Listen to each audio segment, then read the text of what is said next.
کامیابی الله تعالی پوره دین کې خیا داسې خبرې به نن وکړم په خپل ویډیو کې چې کوم عمل باندې مسلمان د جنت نه پاتې کېږي او الله تعالی معافي نه ورته کا په دې باندې به ویډیو وکړم که چا په دنیا کې یو پوټلیا هر څومره ځمکه یې د مسلمان غلاندې کړه نو الله یې معافي نه کا او په قرآن پاک کې الله تعالی قیامت ورځې ته 50,000 ویلي 50 الفسانه 50,000 به وي او دا وزمه کې به چې کوم دی غاړکۍ به هله تر جوړی او په غاړه کې بیغره چېرته او بیا یې قیامت په ورځ 50,000 کاله بې ګرځوي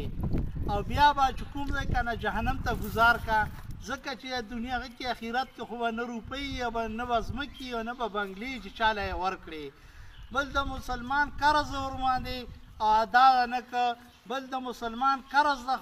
حق ورباندې خوړلی نو دغه معافي نه شي بیا د قیامت په ورځ باندې به 3 پاټکونه لګېدلي په یې پاټک باندې به کافر ټول پاتې شي چې کوپر یې کړی مسلمانان به داخل شي په دویم پاټک باندې به هغه خلک رئیسار شي چې چا په دنیا کې چا ځمکه خوړلي چا روپۍ یې خوړلي چا حق یې خوړلی چا قرض دي په دویم پاټک کې به هغه رئیسار شي په دریم پاټک کې به هغه خلک رئیسار شي چې په دنیا کې د الله حق نه پوره کړی اوس حج په چا فرض دی او نیکه کسن نو داسې خلک لکه مونځ او روژه زکات الله حکمونه یې نه منلي په عمل کې یې نه راوستلي نو داسې خلک به رئیسار شي په دې دریم پاټک باندې هلې چې کوم مسلمانان وواته که نه نو الله تعالی نبي علیه السلام بیا شفاعت وکړه او الله تعالی به ول عملنامه په خیلې اسمان دې ورکړه او د عرش د سوري لاندې به وي او یخې هواګانې به لګي او هلته به چې کوم دی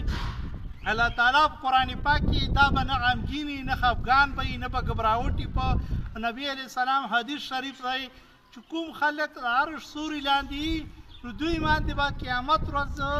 دومره وي لکه ماښام 2 رکعته سنت 2 منټه به وي